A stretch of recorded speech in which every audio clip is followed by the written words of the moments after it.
క్రైస్తవ వివాహ పద్ధతి, దీనికి పరిశుద్ధ వివాహం అని పేరు. బైబిల్లో మాట చదువుదాం. వివాహం విషయంలో దేవుడు చూపించిన ఒక మంచి మాట సామెతల గ్రంథం 31వ అధ్యాయం. మన పిల్లలు దగ్గరగా ఉన్న వాళ్ళు చదవడానికి ప్రయత్నం చేయండి. సామెతల గ్రంథం 31వ అధ్యాయం 10వ వచనం బైబిల్లో చదువుదాం. గుణవతి అయిన భార్య దొరుకుట అరుదు. బాగా వినండి మాట.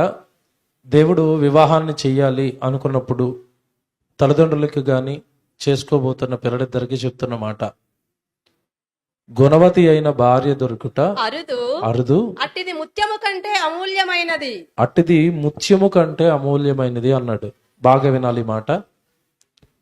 వివాహాన్ని చెయ్యాలి అనుకున్నప్పుడు వయసుకొచ్చిన పిల్లలు, ఇంట్లో ఉంటున్న తల్లిదండ్రులు ఆలోచించవలసిన ఆలోచన విధానం ఎలా ఉంటుంది, ఈరోజు ఎలా ఉంది సమాజంలో అంటే, వివాహం చేయాలి అనుకున్నప్పుడు ఇటు కుమార్తెని ఇవ్వాలి అనుకున్నా, అటు కుమారుడిని ఇవ్వాలనుకున్నా చాలామంది చూసుకుంటున్నవి ఏంటి అంటే, ఇటు అబ్బాయి తరపు వాళ్ళు అయితే అమ్మాయిలో ఏం చూస్తున్నారు అంటే, అమ్మాయి బాగా చదువుకుంటుందా, ఉద్యోగం చేస్తుందా, కట్నం ఏమాత్రం పట్టుకుని వస్తుంది, అత్తమామలకి బాగా ఆస్తుందా, ఇవి వెతుక్కుంటున్నారు. కుమార్తె విషయంలో, కుమారుడి విషయంలో వెతుక్కునేవి ఏంటంటే, అబ్బాయి ఏం చదువుకున్నాడు, ఏ ఉద్యోగం చేస్తున్నాడు, ఆస్తి ఎంత ఉంది, సొంత ఇల్లుందా, ఇవి అబ్బాయి విషయంలో అమ్మాయి వాళ్ళు వెతుక్కునేవి.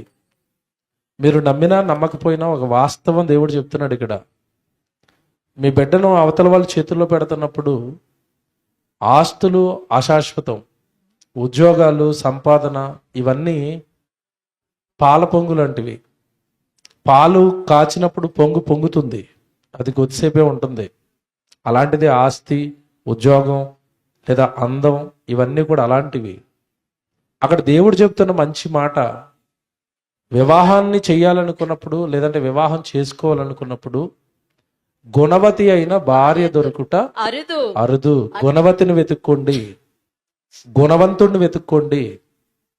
గుణవతి గుణవంతుడిని వెతుక్కుంటే, ఎందుకంటే ఒకసారి వివాహం అయిన తర్వాత వారు ఇరువురు కలిసి 60-70 సంవత్సరాలు కలిసి ఉండాలి. ఒక రోజుతో పోయేది కాదు ఇది. పెళ్లి చేసేస్తే పెళ్లి రోజుతో పోయేది కాదు ఇది. వారు ఇరువురు కలిసి ఒక చోట ఒక 60-70 సంవత్సరాలు కలిసి జీవనాన్ని కొనసాగించాలి. అలా వాళ్ళిద్దరూ క్షేమంగా ఉండాలి అంటే ఈరోజు చూసుకోవాల్సింది ఆస్తులు, ఉద్యోగాలు, సంపాదన, డబ్బు కాదు. దేవుడు చూసుకోమంటున్నది ఏంటంటే, అక్కడ మనం ఇవ్వబోయే కుమార్తె ఏ కుమారుడికైతే ఇస్తున్నామో అతనికి గుణం ఉందా, అలాగే మన ఇంటికి ఎవరినైతే కోడలుగా తెచ్చుకోవాలనుకుంటున్నామో ఆ కుమార్తెలో గుణం ఉందా. గుణవతి, గుణవంతుడు, గుణవతి గుణవంతుడు అయిన భార్య దొరుకుట అరుదు అని చెప్పి ఆ కంటిన్యూషన్ లో వెంటనే ఏమంటున్నాడు చూడండి, అట్టిది ముత్యము కంటే అమూల్యమైనది. అట్టిది ముత్యము కంటే అమూల్యమైనది. ఎందుకంటే మనకు అమూల్యం, విలువైనది ఏంటి, బంగారము, వెండి, డబ్బు, ఇవి విలువైనవిగా చూస్తున్నాం. ముత్యాలు అనగానే చాలా విలువైనవి, డైమండ్స్ అంటున్నారు కదా, అవి చాలా విలువైనవి. నువ్వు దానికంటే విలువైనది గుణం అన్నాడు. బాగా వినండి. డబ్బు కంటే, ముత్యాల కంటే, బంగారం కంటే విలువైనది గుణం. ఆ గుణవతి అయిన భార్య, గుణవంతుడైన కుమారుడు వెతుక్కోండి. అలా వెతకటం, దొరకటం అరుదుగా ఉంటారు వాళ్ళు. ఆ అరుదుగా ఉన్న వాళ్ళని మీ ఇంటికి తెచ్చుకోండి, వాళ్ళ కుటుంబం క్షేమంగా ఉంటుంది. వాళ్ళు ఎలాంటి పనికి లేదంటే ఎలాంటి కుటుంబ క్షేమానికి ఉపయోగపడతారు అంటే, 10వ వచనం చదువుతున్నారు ఇప్పుడు అక్కడ. మీరు కొంచెం ముందుకి ఇంకో వచనం చదువుదాం. అక్కడే సామెతల గ్రంథం 10వ అధ్యాయంలో 26 కూడా చదువుదాం ఒకసారి. 31వ అధ్యాయంలోనే, క్షమించండి, అదే 31వ అధ్యాయంలో 10వ వచనం చదివారు కదా, 26వ వచనం చదువుదామా. బలమును 26వ వచనం అండి. జ్ఞానము కలిగి తన నోరు తెరచును.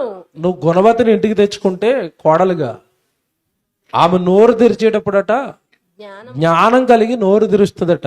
ఎందుకంటే జ్ఞానము ఎవరిస్తారు అంటే, బైబిల్ ప్రకారం యేసుక్రీస్తుల వారి నందు బుద్ధి, జ్ఞానము, సర్వ సంపదలు గుప్తములై ఉన్నవి. క్రీస్తును కలిగి ఉన్న వాళ్ళలో క్షమ ఉంటది, క్రీస్తును కలిగి ఉన్న వాళ్ళలో జాలు ఉంటుంది, క్రీస్తును కలిగి ఉన్న వాడిలో దయ ఉంటుంది. క్రీస్తును కలిగి ఉన్నవాడు తల్లిదండ్రులను గౌరవిస్తాడు. క్రీస్తును కలిగి ఉన్నవాడు తల్లిదండ్రులను ఎప్పుడైతే గౌరవిస్తున్నాడో తర్వాత తల్లిదండ్రుల స్థానంలోనికి వచ్చిన అత్తమామలను కూడా గౌరవిస్తాడు. అలాంటి కుమారుడు కానీ కుమార్తె కానీ నీ గృహానికి వస్తే, కోడలుగా కానీ అల్లుడుగా కానీ నీ గృహానికి వస్తే, వాళ్ళు నోరు తెరిచేటప్పుడట జ్ఞానము కలిగి నోరు తెరుస్తారట. ఏది పడితే అది మాట్లాడరు. ప్రభులో ఉన్నవాడు ఏది పడితే అది మాట్లాడు, ఏది పడితే అది ఆవేశంగా మాట్లాడు, ఏది పడితే అది అనడు. వాళ్ళ నోరు భద్రంగా ఉంటుంది, వాళ్ళ చూపు భద్రంగా ఉంటుంది, వాళ్ళ చేతలు భద్రంగా ఉంటాయి. కనుక ఈరోజు ఆస్తుంటేనో డబ్బుంటేనో క్షేమంగా ఉంటారు అని అనుకున్న వాళ్ళందరితో చెప్తున్నాను, అది మీ భ్రమది. మీకు అర్థం కావాలంటే మీకు ఒక ఉదాహరణ చెప్తాను. మీలో ఎవరైనా రాజశేఖర రెడ్డి గారు అబ్బాయి ఉన్నారు, జగన్మోహన్ రెడ్డి గారు. ఆయన దగ్గర ఎవరైనా ఫోన్ నెంబర్ ఉంటే ఫోన్ చేసి అడగండి, మీరు హ్యాపీగా ఉన్నారా అని. ఉన్నాడు ఆయన? 100 కష్టాలు ఆ కుటుంబం నిండా. మీకు తెలియదు కాదు, వార్తలు, టీవీలో వార్తలు, వాళ్ళ కుటుంబ సమస్యలు. డబ్బుంటే క్షేమం కాదు, డబ్బుంటే సుఖం కాదు, డబ్బుంటే ఆనందం కాదు. అన్ని డబ్బులో ఉంటాయన్న భ్రమలో ప్రపంచం బ్రతుకుతుంది. ఆ భ్రమ నుంచి బయటకు వస్తే వాస్తవాలు కనబడతాయి, నిజాలు కనబడతాయి. నిజాలకి దూరంగా బ్రతుకుతుంది ప్రపంచం. నిజాలలోనికి నడిపిస్తాడు దేవుడు. ఇదిగో గుణవంతుడు వచ్చాడా నీ ఇంటికి, గుణవతి వచ్చిందా, వాళ్ళు నీ కుటుంబాన్ని క్షేమంగా కాపాడుతారు. తర్వాత మాటలు చూడండి అక్కడే. తర్వాత మాట, కృపగల ఉపదేశము ఆమె బోధించును, ఆమె తన ఇంటి వారి నడతలను బాగుగా కనిపెట్టును. ఏమండి, కుమార్తెకు తన ఇంటి వారు అంటే ఎవరని చెప్పిందో తెలుసండి బైబిల్. ఒకసారి వివాహం అయిన తర్వాత నీ అత్తవారి ఇల్లే నీ ఇల్లు అని చెప్తుంది బైబిల్. అంటే ఎంత మంచి సంస్కారం, విలువలు కుమార్తెకు కానీ కుమారుడికి కానీ దేవుడి జ్ఞానం, దేవుడి వాక్కులు నేర్పుతున్నాయో మీరు ఆలోచించాలి. ఇదిగో తన ఇంటి వారు అంటే నీ అత్త ఇంటి వారు, నీ అత్త మామలు, ఆ కుటుంబము నువ్వు జాగ్రత్తగా చూసుకోవాలి. వాళ్ళ నడతలను కనిపెట్టాలి. వాళ్ళు ఏదైనా తప్పు చేస్తుంటే సరిదిద్దాలి. వాళ్ళ కుటుంబ క్షేమం కోసం నువ్వు ప్రార్థన చేయాలి. గుణవతి మన ఇంటికి వస్తే మనకి జరిగే మేలులు చెప్తున్నాడు. పిల్లరా, డబ్బులో ఆనందం ఉంది, ఉద్యోగంలో ఆనందం ఉంది అనుకునే వాళ్ళందరితో చెప్తున్నాను, ఎన్నున్నా కలిసి ఉండవలసినవి 2 మనసులు. ఆ మనసుల మధ్య ఏమంటే మంచి గుణాలు లేకపోతే జీవితకాలం వాళ్ళు పడే వేదన, బాధ వర్ణనాతీతం. కనుక బైబిల్ చెప్పిన వాస్తవం. మీరు వివాహం చేయాలనుకున్నప్పుడు ఏం చూసుకుంటున్నారో, మనం ఏం చూసుకుంటామో దేవుడికి తెలుసు. అందుకే కిందకి వెళ్ళేసరికి 30వ వచనం చదవండి. అక్కడే 30వ వచనం, అందము మోసకరము అన్నాడు. ఏమండి, అందం ఏటట? మోసకరం. సౌందర్యం వ్యర్థము. అమ్మాయిని పెళ్లి చేసుకునేటప్పుడు అందరూ నాకు ఎవరు కావాలని కోరుకుంటారు చెప్పండి? అందంగా ఉన్న భార్య కావాలి. అబ్బాయి అందంగా ఉండాలి. ఏమంటే వీళ్ళిద్దరికి అందం ఎంతకాలం ఉంటుంది? మీరు బాగా ఆలోచించండి. అందం ఎంతకాలం ఉంటుంది? విజయ నిర్మల్ గారు ఎంతమందికి తెలుసు చెప్పండి? సినిమాలో యాక్ట్ చేసింది బామ్మ, తెలుసా? ముసలావిడ బామ్మ క్యారెక్టర్లు వేసింది. ఆవిడ యవ్వనంలో ఉన్న ఫోటో చూడండి ఎలా ఉంటుందో. అంత అందంగా ఉన్న ఆవిడ వయసు అయిపోయేసరికి ఎలా మారిపోయింది? అందం లేనిదిగా మారిపోయింది. దేవుడు చెప్తున్నది ఒకటే, అందం కాదు, సౌందర్యం కాదు, డబ్బు కాదు, ఉద్యోగాలు కాదు, సంపదలు కాదు. దేవుడు చూసుకోమంటున్నవి ఏంటంటే గుణం. గుణం మంచిదేనా, గుణవతేనా, గుణవంతుడేనా? అప్పుడు వాళ్ళ కాపురం బాగుంటుంది. వాళ్ళు బాగుంటే వాళ్ళిద్దరిని కలిపిన ఇరు కుటుంబాలు కూడా క్షేమంగా ఉంటాయి. చివరిగా మాట చెప్తాను నేను. ఈ వివాహ వ్యవస్థను భూమి మీద ప్రవేశపెట్టింది దేవుడు. దేవుడు వివాహ వ్యవస్థను ప్రవేశపెట్టాడు గనక వివాహం ఎవరిని చేసుకోవాలో చెప్పాడు, వివాహం ఎలా చేసుకోవాలో చెప్పాడు. వివాహం క్షేమంగా ఉండాలి అంటే ఆ వివాహం చేసుకున్న ఇరువురి మధ్యలోనికి ఏమి రాకూడదో కూడా చెప్పాడు.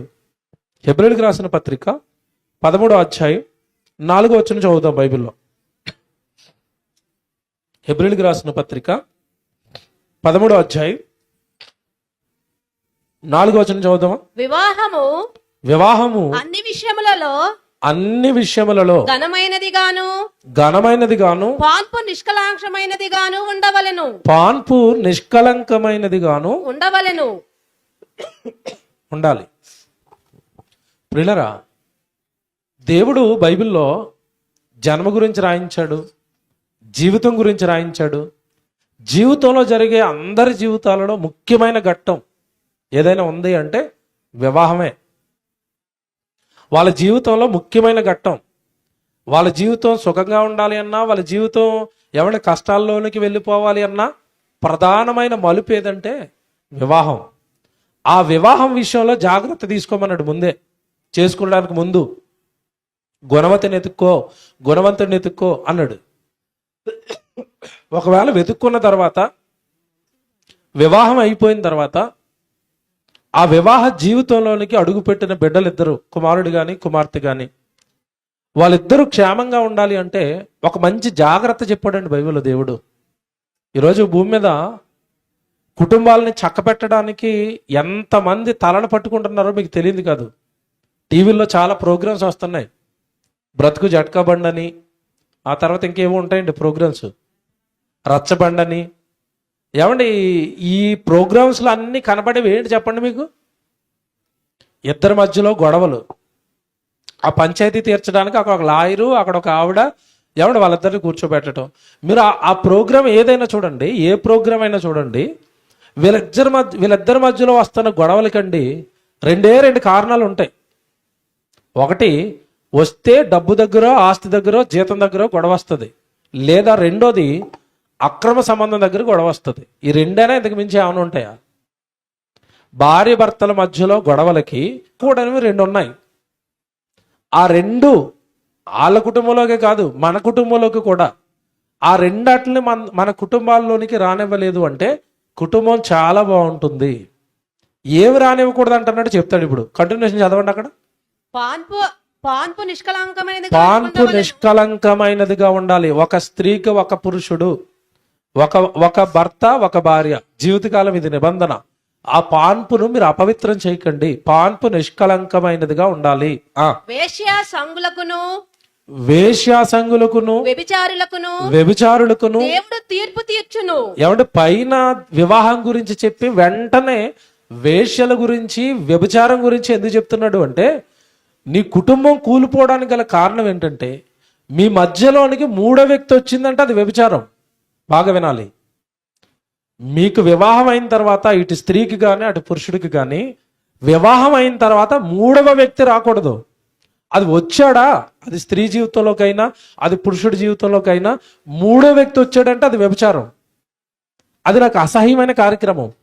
ఒకవేళ నేను చెప్పినా మీరు జాగ్రత్త తీసుకోకుండా, పురుషుడికి లోబడి స్త్రీ ఉండకుండా, స్త్రీని ప్రేమిస్తూ భర్త ఉండకుండా కుటుంబాన్ని కనుక నాశనం చేసుకున్నారా, మీ కుటుంబానికి బేటలు వారుతుంది, మీ కుటుంబ వ్యవస్థ కూలిపోతుంది, మీ మధ్యలో గొడవలు వస్తాయి, మీ మధ్యలో ఒకరి మీద ఒకరికి నమ్మకాలు ఉండవు, మీ కుటుంబం క్షేమం ఉండదు, జీవితకాలం అంతా మచ్చ మిమ్మల్ని వెంటాడుతూనే ఉంటుంది, ఒకరినొకరు ప్రేమించుకోలేని భయంకరమైన స్థితి మీ కుటుంబంలో ఏర్పడుతుంది, ఒకరినొకరు గౌరవించుకోలేరు, ఒకరినొకరు ప్రేమించుకోలేరు. కారణం, మీ ఇద్దరి మధ్యలోనికి మూడో వ్యక్తి వచ్చాడు. వాడిని రానివ్వద్దు, లేదా ఆమెను రానివ్వద్దు. ఇద్దరు భార్య భర్తల మధ్యలోనికి మూడో వ్యక్తి వస్తే అది వ్యభిచారం అవుతుంది, అప్పుడు మీ కుటుంబం కూలిపోతుంది అన్నాడు. ఎంత బాగా చెప్తాడు చూడండి దేవుడు జాగ్రత్తలు. వేశ్యాసంగులకును వ్యభిచారులకును దేవుడు తీర్పు తీర్చును. దేవుడు విడిచిపెట్టాడట. ఎందుకంటే పరిశుద్ధ వివాహం ద్వారా ఏమంటే కుమారుణ్ణి కుమార్తెను ఒకటి చేసిన తర్వాత, వివాహం ద్వారా ఒక్కటైన భార్య భర్తల మధ్యలోనికి కనుక ఇంకొకరు వస్తే ఆ వచ్చిన వాళ్ళని విడిచిపెట్టను అంటున్నాడు దేవుడు. ఆ కుటుంబాన్ని నాశనం చేసిన వాళ్ళని విడిచిపెట్టను అంటున్నాడు. ఆ కుటుంబాన్ని కూలుస్తున్న వాళ్ళని విడిచిపెట్టను అంటున్నాడు. ఆ తర్వాత మాట చూడమ్మా. ధనాపేక్ష లేని వారై. నెక్స్ట్ రెండవ జాగ్రత్త. ఒకటి, మీ మధ్యలోనికి థర్డ్ పర్సన్ రాకూడదు, ఫస్ట్ జాగ్రత్త. రెండో చూడండి ఎంత బాగా చెప్తున్నాడు. ధనాపేక్ష లేని వారై మీకు కలిగిన వాటితో. దేవుడు మిమ్మల్ని విడిచిపెట్టడు ఏమీ లేకుండా, ఏదో కలిగిస్తాడు. మీకు కలిగిన వాటితో తృప్తి పొంది ఉండండి, అప్పుడు మీరిద్దరూ క్షేమంగా ఉంటారు. భార్య భర్తల మధ్యలో గొడవలకి, విడిపోవడాలకి, ఫైటింగ్లకి పెద్ద కారణం అండి డబ్బు. నాకు బంగారం కావాలి, నాకు ఇల్లులు కావాలి, నాకు పొలాలు కావాలి అని ఇటు కుమార్తెలో వచ్చినా అటు కుమారుల్లో వచ్చినా ఏమంటే వాళ్ళ కుటుంబం కూలిపోతుంది. వివాహం చేసిన తర్వాత చాలా మంది అల్లుళ్ళు అదనపు కట్నం కోసం వేధిస్తున్నారట. తెలీదా మీకు వార్తలు? ఆ అదనపు కట్నం కోసం వేధించినందుకు ఆ వేధింపులు తట్టుకోలేక ఆ అమ్మాయి చచ్చిపోవటం, లేదంటే ఆ కుటుంబం రోడ్డున పాలైపోవటం. ఎందుకు అంత కక్కుర్తి? నీకు ఇవ్వాల్సింది ఏదో ఇచ్చారు కదా, వివాహం చేశారు కదా, వాళ్ళు కలిగిన దాంట్లో నువ్వు కష్టపడి సంపాదించుకోవాలి కదా, వేరేవాడు ఆస్తి మీద పడి బ్రతకడం ఏంటి? దాన్నే ధనాపేక్ష అన్నాడు దేవుడు.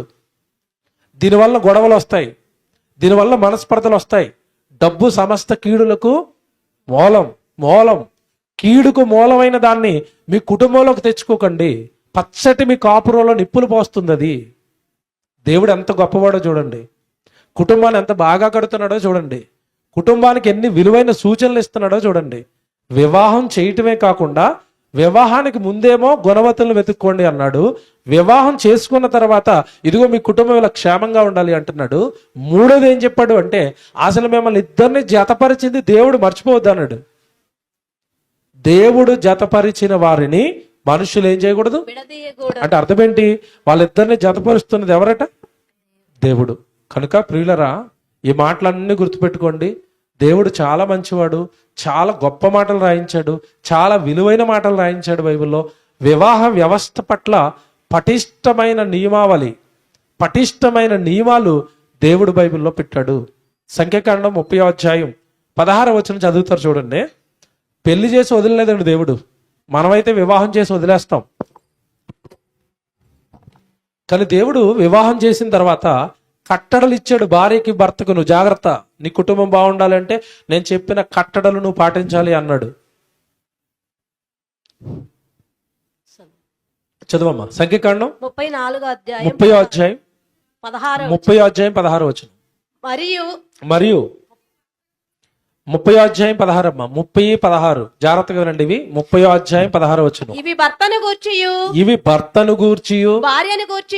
భార్యను గూర్చియు తండ్రిని గూర్చియు బాల్యమున తండ్రి ఇంట ఉన్న కుమార్తెను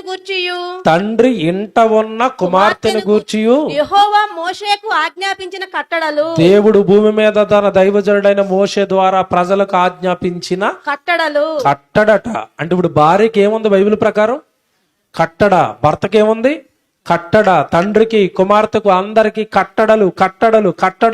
భార్య నువ్వు కాపురం ఇలా చెయ్యాలి, భర్త నువ్వు కాపురం ఇలా చెయ్యాలి. దేవుడు కట్టడలండి, నియమాలండి. దేవుడు పెట్టిన ఈ రూల్స్ ఎవరైతే పాటిస్తారో, రూల్స్ ఎవరైతే పాటిస్తారో వాళ్ళ కుటుంబం క్షేమంగా ఉంటుంది. ఒకటే రూల్ పెట్టాడు. భార్య కుమార్తెతో ఏం చెప్పాడు? స్త్రీతో అంటే నువ్వు భర్తకి ఏం చేయాలి? లోబడి ఉండాలి. భర్తతో ఏం చెప్పాడు? నీ భార్యను నీ శరీరాన్ని ఎలా ప్రేమిస్తావో అలా నువ్వు ప్రేమించాలి. ఏమంటే చాలా బాగా చెప్పాడండి భర్తలకి దేవుడు. ఒక కుమార్తెను కన్యాదానం అంటారు కదా, ఒక కుమారుడు చేతుల్లో పెడుతున్నప్పుడు ఎవరి తల్లి కానీ తండ్రి కానీ అంత కృంగిపోతారో మనకు తెలియదు కాదు. అల్లారు ముద్దుగా పెంచుకున్న బిడ్డని పట్టుకెళ్ళి ఎవరి చేతుల్లోనో పెడుతున్నప్పుడు తల్లి తండ్రి ఎంతలాగైతే బాధపడతారో, దేవుడు కూడా బైబిల్లో ఒక కుమారుడు చేతుల్లో తన కుమార్తెను పెడుతున్నప్పుడు అంతే బాధపడ్డాడు. అంతే గొప్పగా తన భర్తకు ఎవరి చేతుల్లో అయితే పెడుతున్నాడో ఆ కుమారుడికి చాలా జాగ్రత్తలు చెప్పాడు. నా కుమార్తెను నీకు దానం చేస్తున్నాను, నా కుమార్తెను దానం చేసి నీకు భార్యగా ఇస్తున్నాను, నీ శరీరాన్ని నువ్వు ఎలా ప్రేమిస్తావో నా కుమార్తెను అలా ప్రేమించాలి అన్నాడు. బైబిల్ తెలిసిన కుమారుడండి భార్యలను చాలా బాగా చూసుకుంటాడు. ఎందుకంటే ఎంత బాగా వివరించాడు ఆ కుమార్తె కష్టం అంటే, నాయనా అది నీకు తోటిదే, నీ చేయి పట్టుకుని వస్తుంది, తన ఇంటిని విడిచిపెట్టింది, తన తండ్రిని విడిచిపెట్టింది, తన తల్లిని విడిచిపెట్టింది, తన గ్రామాన్ని విడిచిపెట్టింది, తన వారందరినీ విడిచిపెట్టి అన్నీ నువ్వే అనుకుని నీ చేయి పట్టుకుని నీ వెనకాల వస్తుంది. కనుక నా కుమార్తె జాగ్రత్త, నీ భార్య జాగ్రత్త, ఆవిడ కొట్టడానికి, తిట్టడానికి, హింసించడానికి నేను అసలు ఒప్పుకోనని చెప్పాడు. ఈ నియమాలన్నీ తెలిసిన కుమారుడండి బిడ్డను చాలా బాగా చూసుకుంటాడు. అందుకే నేను ప్రారంభంలో మాట చెప్పాను, గుణవంతుడు. ఇవన్నీ తెలిసినవాడు గుణవంతుడు. ఇవన్నీ తెలిసినవాడు భార్యను చూసుకుంటాడు. ఇవన్నీ తెలిసిన కుమార్తె భర్తను చూసుకుంటది, అత్తవారింటిని చూసుకుంటది. కనుక వివాహం అనగానే ఏదో వయసు వచ్చింది పెళ్లి చేయటం కాదు. పెళ్లి చేస్తున్న కుమారుడికి కుమార్తెకి ఇవి తెలియాలి. వివాహానికి సిద్ధపడుతున్న తల్లిదండ్రులు కూడా ఇవి తెలియాలి. ముఖ్యంగా ఇంత కుటుంబం బాగుండాలని దేవుడు ఎందుకు కోరుకుంటున్నాడు అంటే, ఆ కుటుంబం ద్వారా దేవుని పిల్లలు వస్తారు. ఆ పిల్లలు దేవుడి కొరకు బ్రతకాలి అంటే ముందు వీరిద్దరూ బాగుండాలి.